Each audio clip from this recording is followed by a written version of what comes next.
Narcissists are definitely people who have to control everything. They need to know that they're in charge. The narrative is theirs. They need to know what's happening all the time. So, what happens when you decide you are going to take control away? Well, let's talk about what happens when a poor little narcissist loses control over you. One of the things that can happen is a narcissist will pretend to be the victim for some sympathy, for some support. It's something that most narcs are already very familiar with and extremely comfortable doing.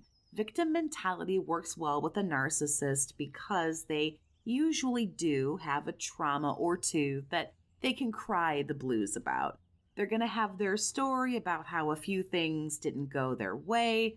And of course, what no one is going to know is that those things didn't work out because of this person, but playing the victim is definitely something that a narc can pull when they need to regain control over the situation. Gaslighting, we have to talk about that. A narcissist can cause you to lose your grip on reality by gaslighting you. You will begin to doubt yourself, question what's really happening, what did happen, and what a great thing for a narcissist to do when they're losing control. Think about it. What am I going to do? Well, I'm going to try to throw you off balance. I'm going to try to confuse you. On top of that, there are actually different kinds of gaslighting.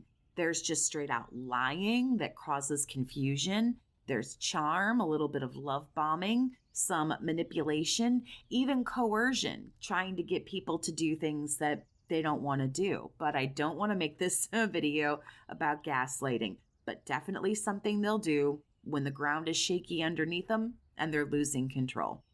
Another thing, if they feel similarly like they're losing control, now a narc isn't going to go down without a fight. These are people who banish their human side. You know, the ego is their master and the master knows no limits. There's no low that these people won't stoop to, and I've said it for years. So in a lot of cases, what they'll do, they'll provoke you. Provocation is great because you knowingly or unknowingly sometimes become reactively abusive. You might scream back at them, throw something, or unfortunately, sometimes we do resort to violence. And the narcissist can then say, "Look at you. You're abusive. Look how you're reacting. You're crazy, or you did this, you did that."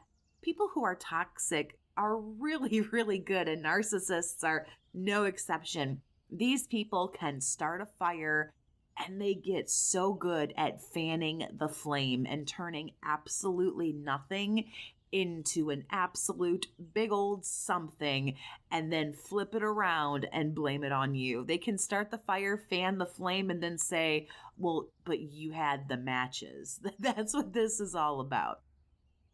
As a survivor of narcissistic abuse, I know it's hard to find people to talk to about what you're going through. I offer a wide variety of support for people who feel like they need maybe some guidance and a listening ear. We can talk about how to detach from a narcissist, break a trauma bond, or I'm always here to just listen as somebody who has definitely been through it. You can send an email to bookachatwithjess@gmail.com for more information. All that information is also available on my website. Link is on the screen for you and down in the description as well. I'm here to help you get through this.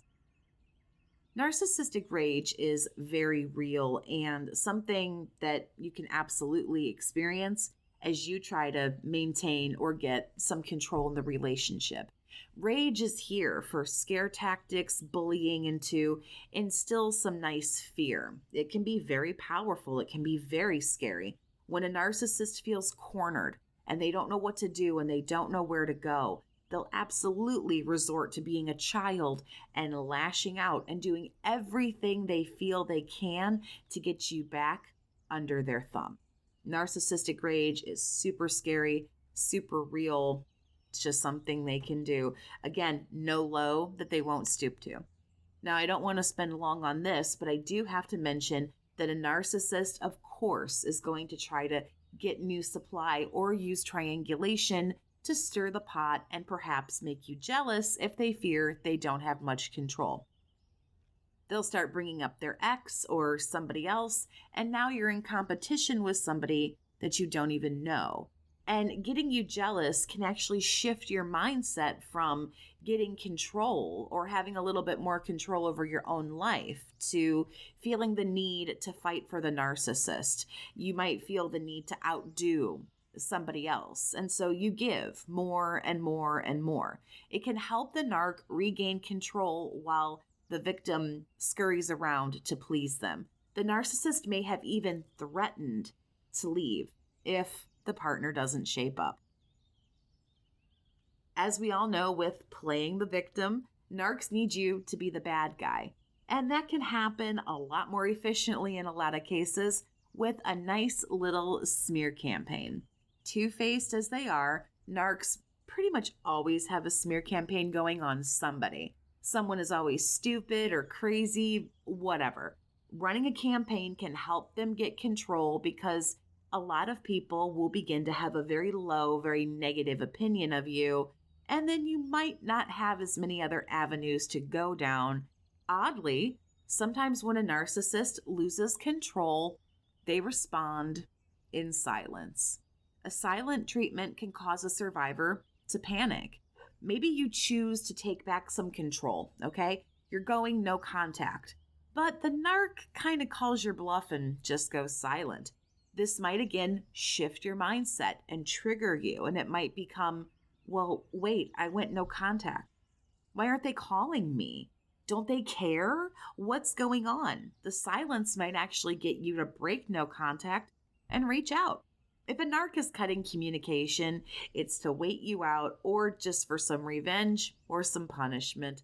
That's all it can ever really be.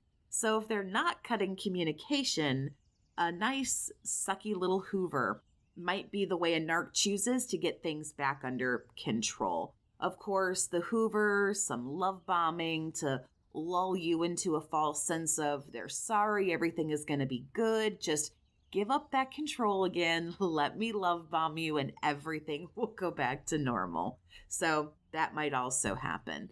A narc might sense you also trying to take control back as a sign that maybe you're going to end the relationship. So similarly, they might decide that since you're trying to leave, it becomes a, well, you can't fire me, I quit kind of thing. So they actually end up discarding rapidly when you try to take control. They might also have another source lined up, and if you're trying to take control, you're harder to deal with over somebody who they can love bomb and steamroll.